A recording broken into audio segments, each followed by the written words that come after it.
Secara empirik sebetulnya potensi besar Anies untuk unggul itu sangat tinggi karena prestasi Anies dibanding Ganjar misalnya jauh lebih banyak. Juga demikian juga dengan Prabowo. Nah, survei itu kan saya mengukur pandangan publik itu. Maka siapa yang beraktivitas sering di arena publik, dia memungkinkan membentuk pandangan publik yang lebih luas.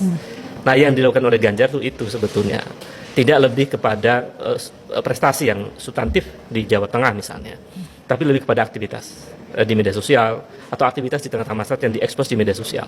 Pemilih 2024 itu 52% anak muda.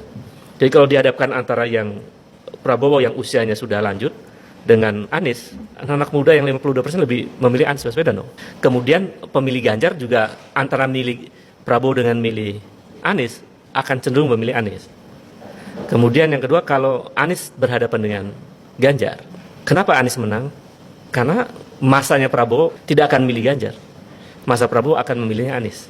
Kalau kita lihat secara kualitatif saja misalnya, disandingkan 3 orang dari sisi leadership antara Prabowo, Anies dengan Ganjar, itu orang akan melihat siapa yang layak menjadi leaders. Termasuk juga mungkin jaringan internasionalnya, kapasitas leadershipnya, kemampuan public speakingnya, misalnya kemampuan untuk mengakomodir banyak kepentingan dan seterusnya.